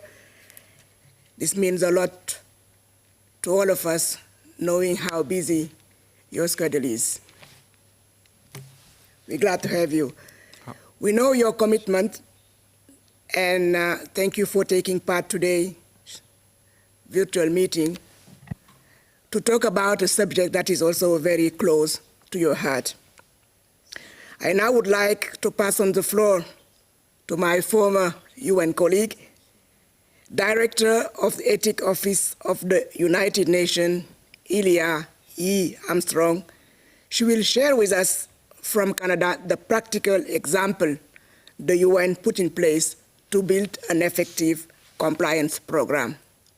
Ilia, you have the floor.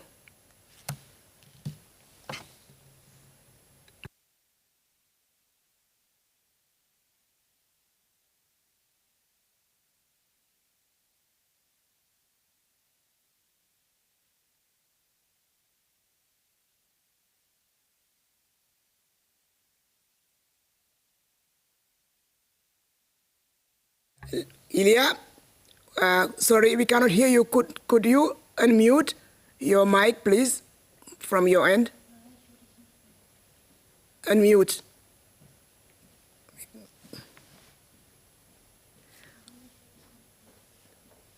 We cannot hear you. And could you unmute? No. Sorry, Ilya, but we can't hear you. Just give us 1 second, please.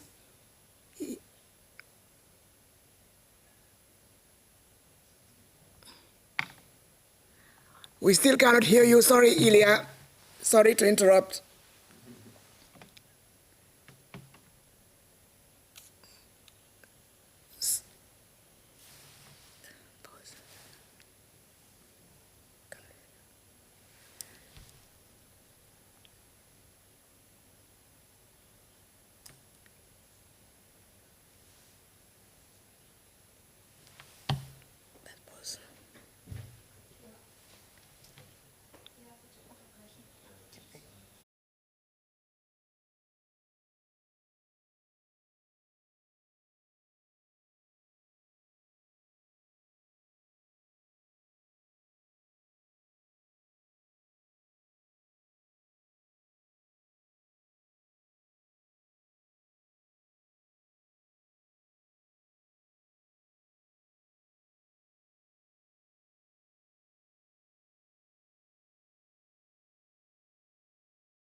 at the ashes of World War II. And yet we could not imagine a more strange celebration with the current pandemic gripping the world.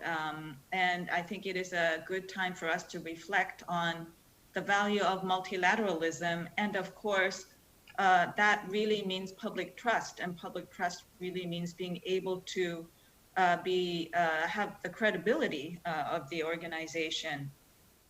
So I'm very pleased, with this situation. Now, I'm assuming that the PowerPoint presentation is going to go on.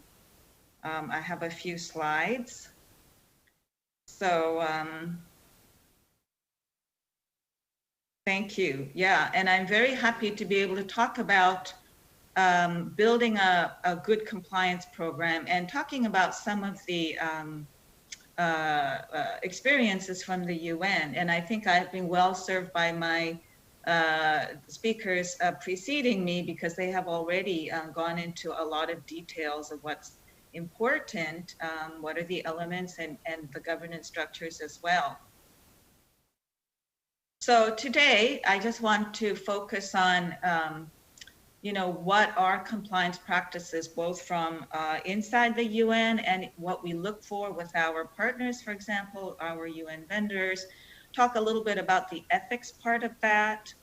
What does it mean in terms of operational challenges and lessons learned, and then why compliance programs are important, but we've heard strong cases already. Now, we heard a little bit about the journey. I think Patrick has alluded to this, FIFA's journey in terms of compliance, and the UN also has a journey.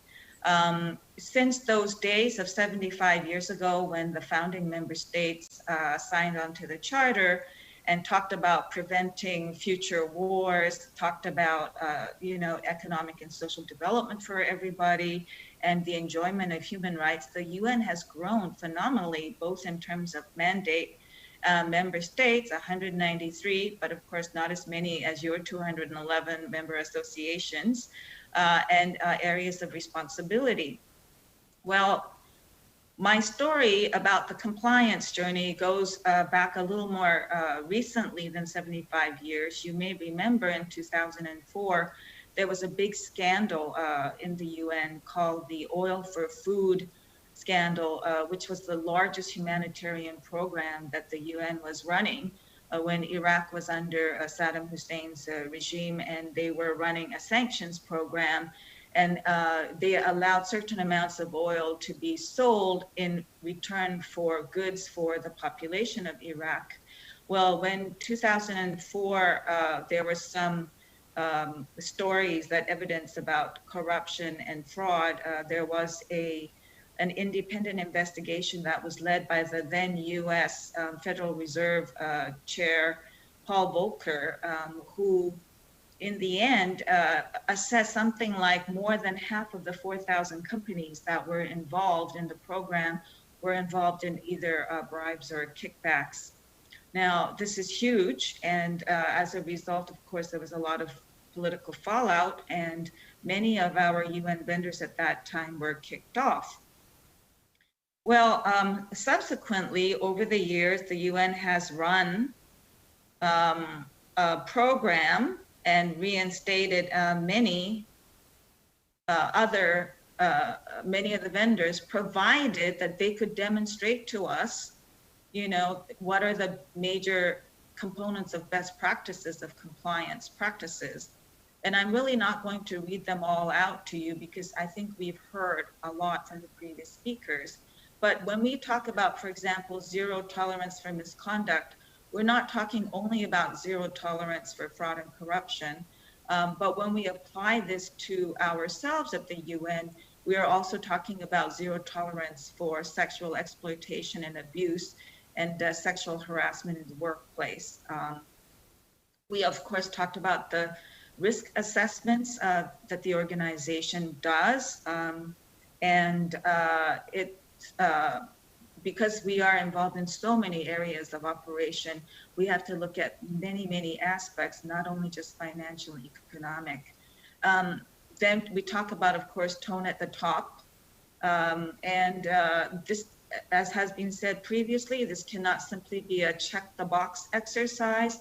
This Friday, I have a session with the Secretary General to do a leadership dialogue session with his own office. And we will, of course, share information with the staff so that they not only hear about it, but they can see it for themselves, when we publicize this. Of course, we have the oversight programs, which I'll show you a little bit later, and the General Assembly, and we talked about the importance of being visible, the Ethics and Compliance Program being visible. And the GA continues in terms of giving mandates to make sure that staff are following these elements.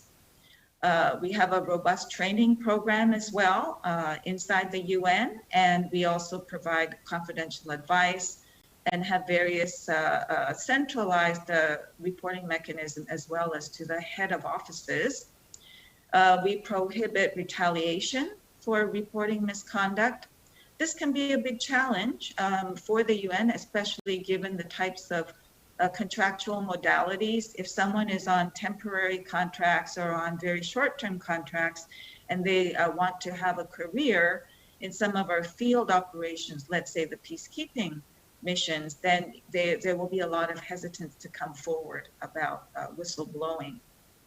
Accurate books and records, of course, we do have to adhere to the international public standard, accounting standards, IPSAS, including having to do vetting for conflicts of interest of key management personnel, due diligence and monitoring of business associates. We'll talk about that a little bit later from the UN, and of course, disciplinary measures and remediation, including when we find criminal conduct, referrals to the local authorities for criminal action in addition to internal administrative action that we will take. And then, of course, self-disclosure of legal and regulatory violations. So this is to show that it is not only that what we are looking for from our vendors, but we can also apply these elements to inside the UN itself. And I think that's because, as I said, back in the 2004 oil for food scandal, what we found out was that not only were there problems with our vendors that were involved in bribery and in kickbacks, but there was lax oversight. And it was an opportunity for the UN itself to engage in management reform. And I think that that's an important thing. You know, sometimes one can use these scandals as an opportunity to make an organization stronger. And I think this is what we heard from President Infantino earlier today.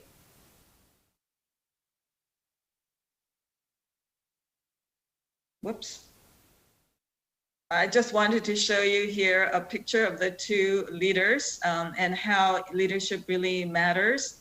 And that when you have a complex operating and authorizing environments, you know, there are a lot more commonalities to what's needed in a good compliance program, whether it be in the public sector, the private sector, or not-for-profit sector. So there's a lot of challenges that we share in common.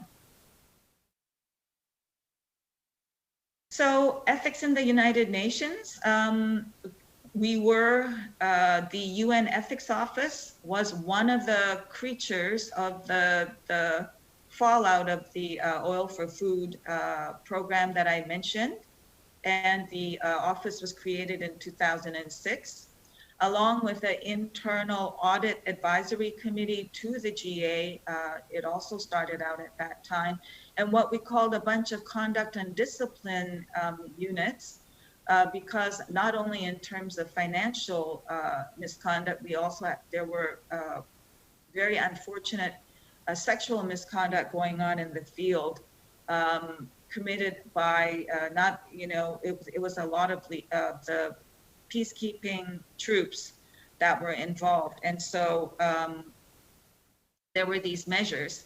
And today, as a result, we cover over 36,000 staff and including all the contractors and other entities that we oversee, we really cover about nearly 50,000 personnel. There are currently 39 field missions and 130 resident coordinators offices. So you can see that our operations are really flung around the world with all kinds of challenges. The ethics office is independent in the sense that I report to the Secretary General directly. And I think that in terms of any compliance function, then independence, operational independence is a very important thing. We have 5 mandates. I will talk about that a little bit later. And this was in 2006 at the Secretariat. Subsequently, as the GA had asked, the member states had asked, ethics sort of spread out in a concentric circle and covered other funds and programs. Today it is called the Ethics Panel of the UN, which they were created in 2008. And then 2 years later, there's an ethics network of the UN system family and multilateral organizations beyond. So it's kind of a new experience, if you like, in the big scheme of UN history, and maybe somewhat akin to what you are facing, those people who are at this summit today. So my office particularly, we focus more on the preventive aspects of the compliance framework. We have, of course, confidential ethics advice. We have outreach and training. We do only the protection against retaliation for whistleblowing, not the receipt of whistleblowing itself. We have financial disclosure, and we have policy support. That is, we continuously help management review its administrative or management policies so that there will be more chances of preventing unethical conduct and wrongdoing, if you like.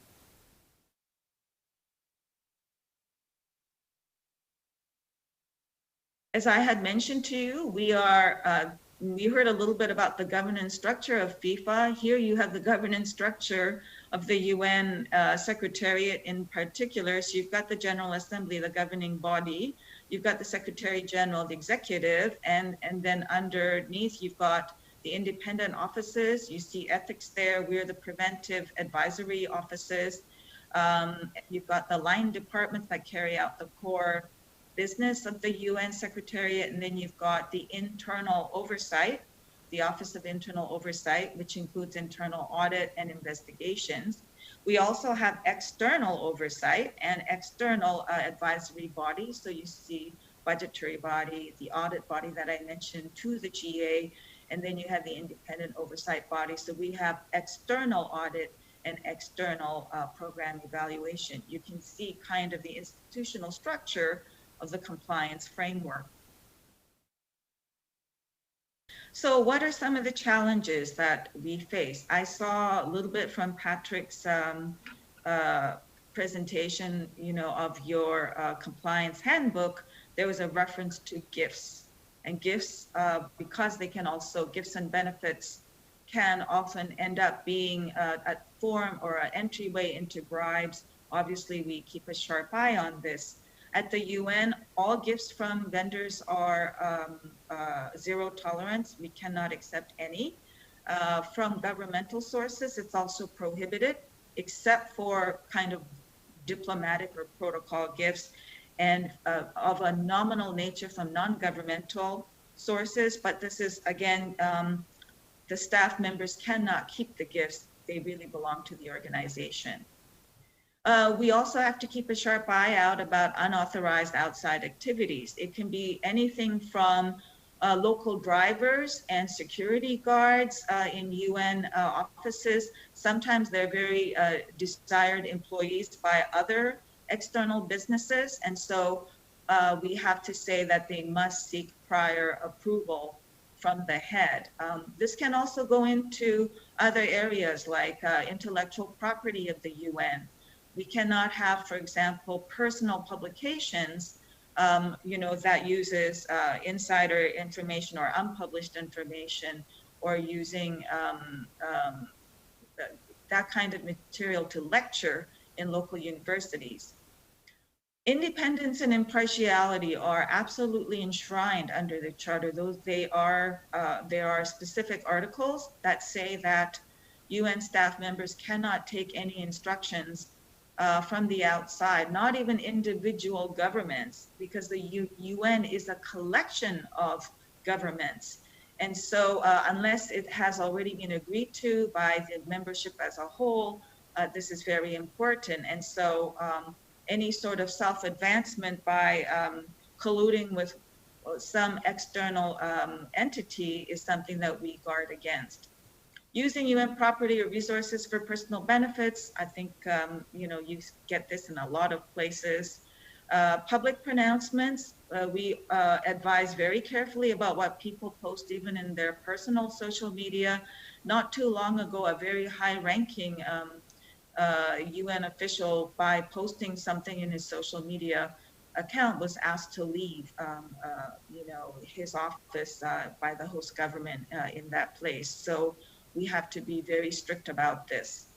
Undisclosed vendor relationships and investments. Of course, we have our financial disclosure. It's an annual exercise for all senior leadership and our colleagues in procurement and investment, where they have to disclose not only their assets that are 10,000 US and above and liabilities 10,000 US and above, but also their outside activities, leadership and policy-making roles.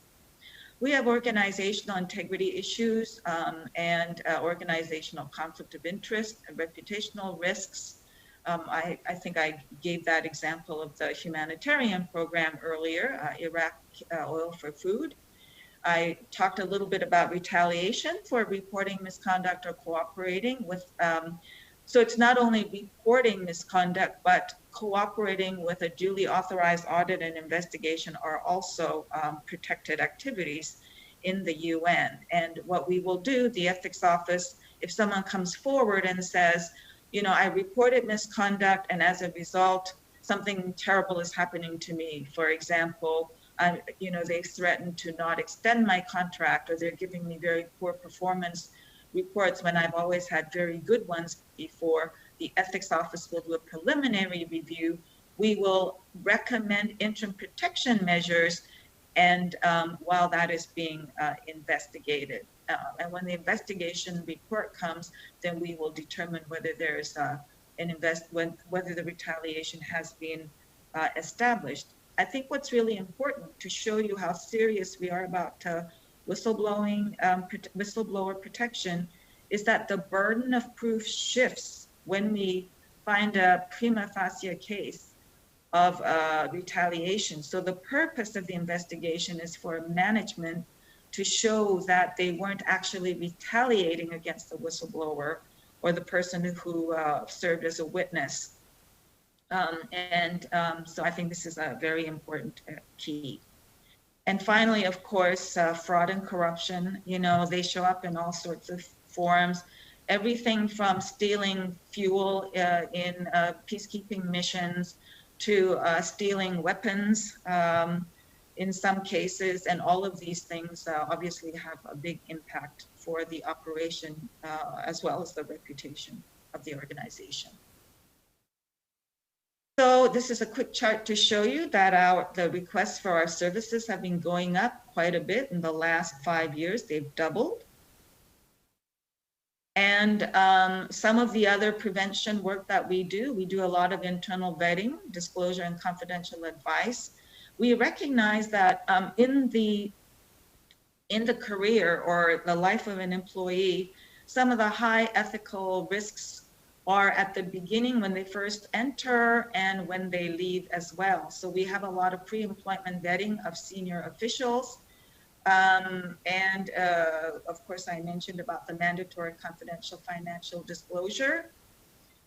We also talk about, there's a voluntary public financial disclosure. It's the Secretary General's voluntary disclosure, where we put up a summary on the website for journalists to see and the public as well. confidential ethics advice, and then the training that I mentioned. The outreach and training, I told you a little bit about the leadership dialogue. Every year we pick one topic that's important. Last year it was conflicts of interest. The year before it was about whistleblowing, and the previous year was the standards of conduct. This year it's about civility to try to prevent harassment and abuse of authority in the workplace. And so it starts with the Secretary General, it goes to all the senior managers, and they have a in-person, face-to-face, I guess this year it will be a digital, discussion with their direct reports. And we have scenarios that they discuss, and then learning points where we walk the staff through that. And we've had a lot of participation. Last year we had just under 33,000 personnel who participated. We have in-person briefing. After we do the pre-employment vetting of senior officials, I try to talk to all the undersecretaries general, the assistant secretary generals, the heads of peacekeeping missions, and I hold an hour briefing with them to talk about what are some common ethical challenges that they will face and some of the things that they may have ongoing in their offices that they're about to enter. We also have the standard, town halls and groups. We have our online training, both ethics and integrity. We have for procurement officers, procurement training, and preventing fraud and corruption training. And then various types of publications as well. That's just to make sure that you're visible. We carry out, of course, due diligence on external parties. I've got here, who are our external parties. You have donor countries, partner implementing countries, NGOs, vendors, consultants. And the point of it is to identify risks and to provide advice and recommendations to managers about working with these external parties. My colleagues carry out database and services to screen entities in terms of any ongoing legal cases, litigation, government sanctions, and other reputational red flags. We look at our blacklist in terms of prohibited entities who are on our vendors list, and then of course a Google search. And you see here the usual list of identified risks, politically exposed persons, defendants in a case, for example. We had actually not too long ago a famous, actually an athlete who we were considering to be like a goodwill ambassador. And when we delved into, the person had an ongoing case, and when we delved into the matter, we found that it wasn't quite as the person had represented it, and therefore the organization decided not to go ahead with the goodwill ambassador appointment. So this is very important. Chairman of partner organizations in terms of, do they have financial impropriety, and also whether partners are also funded by member states. So we have to be careful that there's not a conflict of interest there. What's important? I think what's really important in terms of compliance, we've heard a lot, is that often it is a new function in an organization, and people, I think it was Loretta Lynch, she said that compliance is often seen as another layer of red tape. And it's very important to show and demonstrate your value, not only to management, but also to individual staff, that they understand that, your compliance officer, your ethics officer really should be your best friend in moving forward and dealing with things. And so in order to be effective, you really need not just window dressing, but you really need an office that is well-resourced with competent people who know what they're doing. And they need to also coordinate all the pieces of the compliance functions have to coordinate. You have the prevention piece, but you've also got the fact-finding and the enforcement pieces, and sending strong message in terms of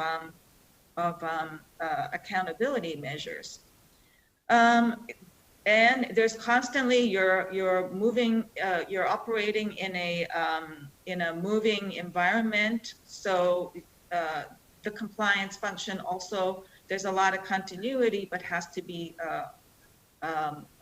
cognizant of windows of opportunity as well. Cybersecurity of confidential disclosure data, this is a big thing. If a lot of your confidential data that's deposited with a compliance function is leaked, then, you know, obviously it's going to be a problem. There's also, I think, a delicate balance between independence. I mean, management, you want your compliance officer to tell it to you like it is and not be afraid and sugarcoat it, because you really need to know what is the state of play. But at the same time, some managers find that when your compliance officer is constantly seem to be saying no, then they can also go underground and not come forward with matters that they need to look at. And of course, in addition to independence, it has to be aligned with accountability of the compliance function itself. So all this has to be played out very well. And you also have, of course, external partners and other relationships to manage. But the payoff is so great. And I heard the business case already made earlier by everybody. I don't think I need to repeat it. Simply to say, you know, just to summarize, compliance is really about transparency. And when things go wrong, it's the willingness to face what's going wrong and willingness to share that problem internally and externally if required to deal with it. It is about accountability. It's taking ownership of your actions and the consequences. And by doing so, then you build trust, and trust not only with your staff in your organization, but trust externally, because a lot of public sector organizations, and now I would say, you know, NGOs as well, we have public resources placed at our disposal. And then you've got in the private sector organizations, resources of the investors. And so, you know, trust is a very important thing. And that goes to your reputation. If you have a poor reputation, people don't want to do business with you or to work with you as a partner. They want to know that they're getting an honest player on the other side. And I think all of these things really have a big impact on how you carry out your mission, whether it be sports, bringing people together through sports, we the people. In a way, you are also in the with the aim of having a shared goal where people get together for something that they share in common, whether it be the United Nations, because you're trying to have people live peacefully together and governments to operate effectively and in a productive way together. And so all of these things, I think, are very important to whatever our mission is. And so I very much enjoyed hearing about FIFA's developments.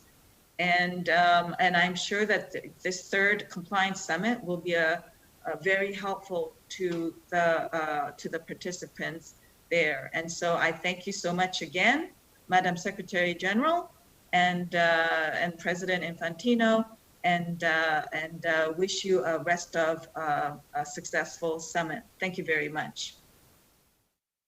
Thank you to you, Ilya, for your presentation that clearly demonstrates the importance of building a strong compliance program in all organizations. And indeed, the United Nations have gone a long way since the 2004 oil for food scandal, and similarly, FIFA has also taken stride to rebuild its reputation since the raid of the Borolac in 2015. And it's great to see also that two leadership of FIFA and the UN are really showing the way and are really showing also strong commitment to rooting out corruption and misconduct out of the two entities that represent the world. And Sorry for the short interruption before Iliad's presentation. This is also the price you have to pay sometime when you are relying 100% on modern technology to reach out the world. The President has an urgent commitment, so before I deliver my closing remarks, I would like him maybe to say a few words on the last intervention after the break, and then we'll allow him to leave, and we will be closing. So just bear with us for another 3 to 5 minutes. President. Thank you very much, Fatma, for your kind words. I would just simply like to thank everyone for having participated. Obviously, Loretta, I thanked her already before. Ilya now, thanks for again for your inspiring words. And when you say integrity begins with me, everyone should say that, and that's absolutely right. And I think the message has been very clear throughout your remarks, but also throughout what Thomas Wessel said, and Patrick as well.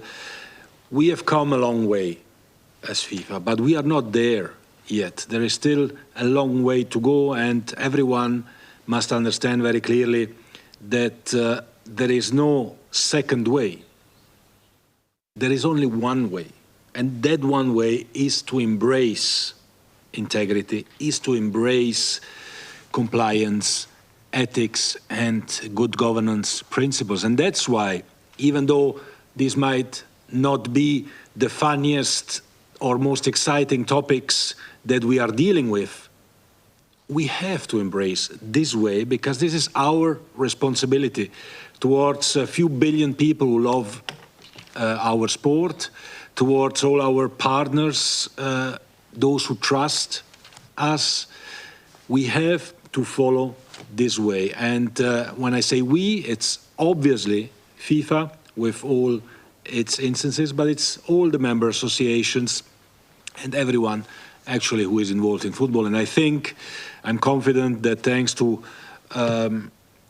speakers like you who share your experience with us, and thanks to the commitment of all of us, we can definitely pursue this one and only way to protect our sport and to protect the values which are so important of our sport. So again, thank you very much for your participation. I hand over to Fatma for her concluding remarks.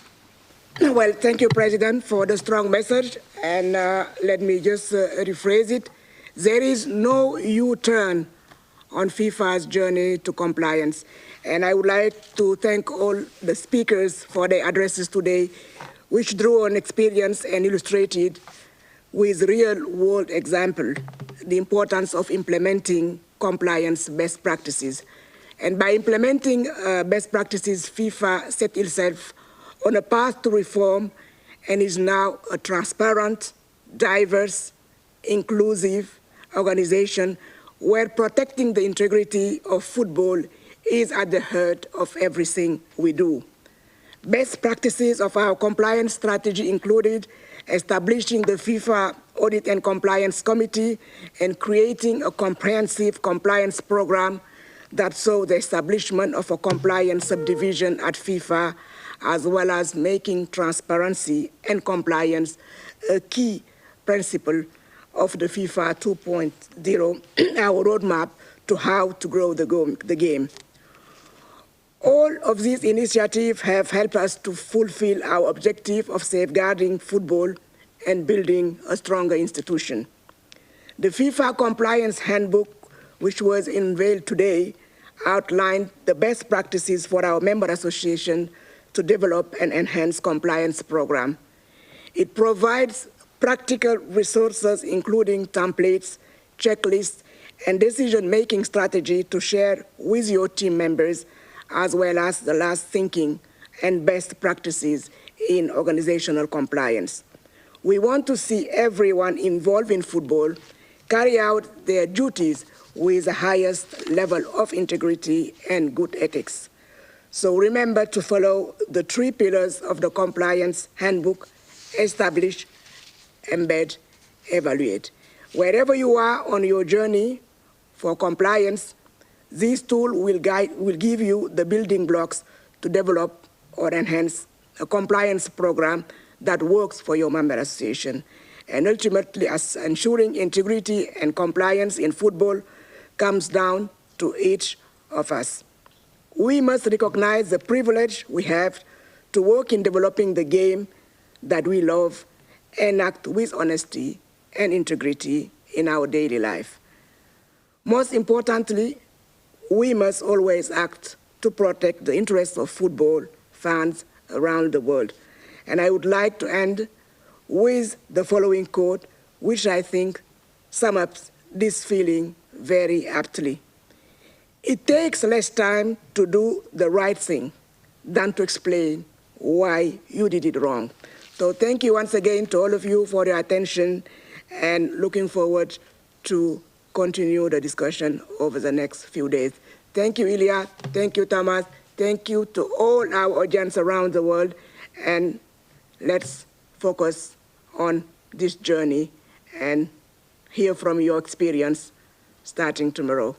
Bye-bye, and keep safe.